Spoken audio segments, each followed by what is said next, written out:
I think based on the cars that are behind me, I'm going to start arriving at Motec Performance in the afternoon. Usually I come up here first thing because we've got a full day of fitting parts to one of my cars. But in the afternoon, you get a lineup like this. And we are starting my 12-month VW Golf GTI ownership review by looking at BMWs, because this is not doing anything for my current BMW itch. And we've got pretty much, well, and inside there, an amazing selection. And we've got this beautiful BMW M4 Competition F-Series. And well, I've still not just discounted those. I still think an M3 Competition or an M4 Competition at the price point that they are is pretty good going. And well, my Golf is in there. Let's take the opportunity and having a look at some of these cars behind me. So the reason that we're starting today at Motec Performance, which is approximately an hour's drive for me, is my Golf is in there and up on the ramp. There is a little bit of music playing, but I will show you. The guys are working on it because for the last month and a half, I would say, the valves have been seized open essentially, so it is constantly loud. But look at this as a lineup of BMWs outside Motec. We've got the classic M4 Competition, which I have driven. It is an absolute monster and sounds incredible. It now has the new M4 CSL grills here, which looks super cool. And then we have these all in lined up. I love this green, and under this light it looks so good. So we've got the Motec BMW M135i, and then next to it we've got this beautiful M340i, I think, and the fact that it's not wearing a front number plate just looks super cool. This spec is not far off perfection because you've got the San Marino blue with the BMW individual light leather interior. All right then, here we go. Motec, you are legends. You have fixed the car, at least temporarily. Because whilst the frequency intelligence exhaust system, when you're pushing on and you want the sportiness and you want the performance of the Golf GTI, then it's great because you get that elevated sound that you weren't really getting from the sports, especially the pops and bangs as you're lifting off. Whereas when you're just cruising, and if it's just an hour up the M1 or whether you're driving around the M25, I do a lot of miles in this car, and a lot of the time I am driving on motorways. So to have a droney car, even when I'm sending voice notes on WhatsApp or whatever it is, you can always hear the drone through the voice notes and things like that, which is rather frustrating. But anyway, ladies and gentlemen, welcome to my VW Golf GTI Mk8. And for those that have never seen this car on the channel before, I wouldn't be surprised because for the last 6 months it's not featured, and whilst I've been driving it here, there and everywhere and actually using it as my daily, so has my wife. So sometimes she's driving this car, which is quite funny and also quite sweet that she'll jump in this car which has got a full maxed in kit, Motec wheels, it's full nuke spec and has a frequency intelligence exhaust system. It is running stock power, stock springs, stock tyres, and in my opinion, it is the ultimate combination for a daily driver. But I suppose, seeing as I've now owned this car for 14 months, I should start rattling off the pros and the cons to daily driving it. Whilst it is an incredibly enjoyable car to drive, I have had a few frustrations that have actually been ironed out very easily because firstly, this car is under warranty, but secondly, my VW dealership, which is not my local one, because the VW St Albans one is completely useless, and the first time I called them up, they ended up taking all of my details, so they registered me as a customer and then hung up on me and didn't call me back, even though I'd given them my phone number. But moving on, so when I collected this car, this was already 1 year old. So there had been some warranty work done to the car, but actually I didn't experience any of it. It was more like a snagging list that the previous owner had gone through and ticked everything off before then selling the car to me. So I've had a completely relaxing 12 to 14 months of motoring.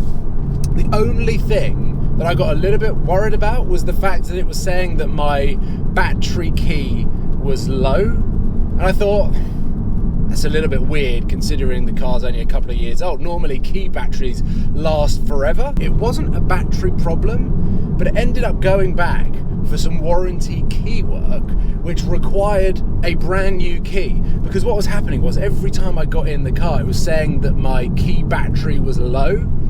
And in fact, it was registering that one key was just completely dead altogether. So it's hardly a problem when you think about it. It was just frustrating. Every time I got in the car, there was an error message that popped up, but it was a really, really easy fix. So like with a lot of stories that you hear with the VW Golf Mk8, there are the odd technological quirks that come with it. Never had any multimedia, infotainment, Apple CarPlay problems. Never.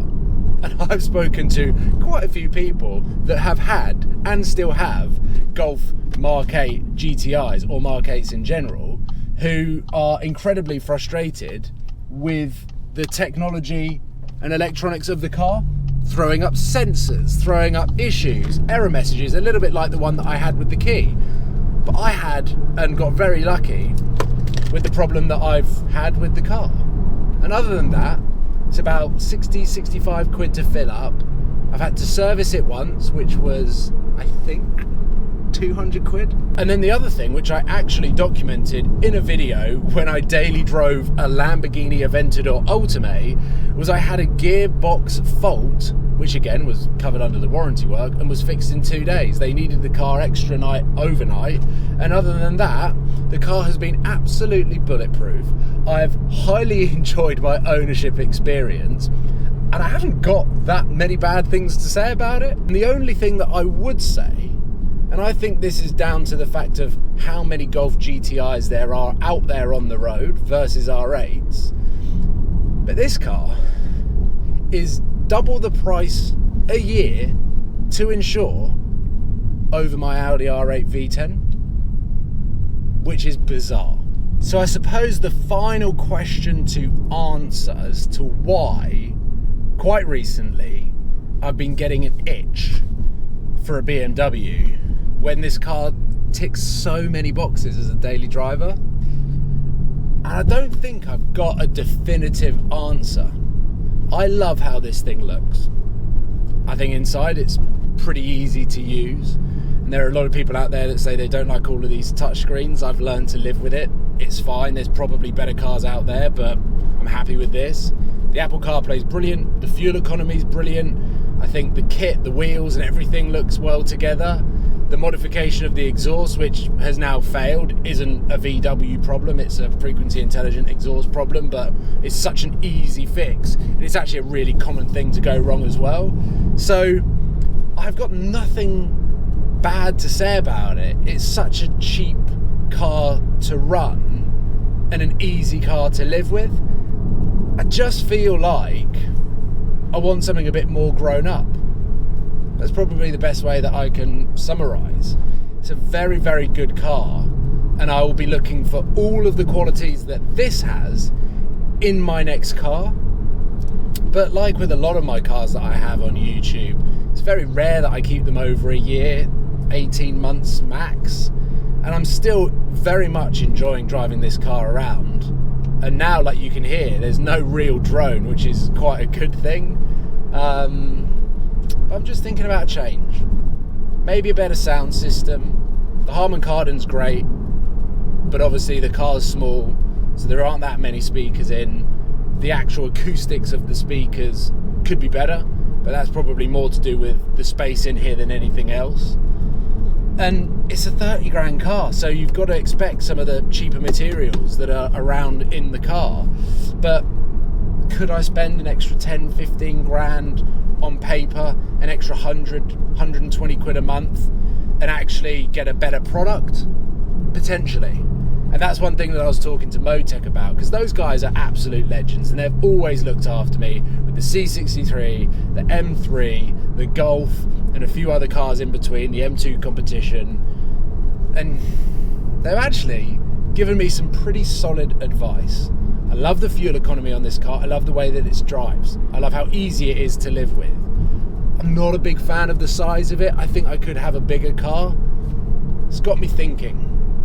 there's probably a nice middle ground of a performance car out there that can also do the efficiency stuff as well. So I'm going to keep my eyes peeled on Auto Trader, as you guys should on my channel, because you never know, I might announce that this car's going up for sale, and I'm sure it would go to a very good home. But yeah, this has been a great car to own, and I will continue to own it until I am fully ready to sell it, until I have found my next daily driver. But for now, I'm going to carry on enjoying the way that I drive this thing, which is cruising around with the odd squirt of the right foot. Oh. The way that just gripped up. Mega thing. Hopefully you've enjoyed this, found it informative. If you are thinking about getting a Golf GTI, you don't need to look any further. This is one of the best daily drivers that I've had, in terms of just ticking so many boxes and having a lot of fun whilst doing so. I'll see you soon, guys. Take care. Goodbye.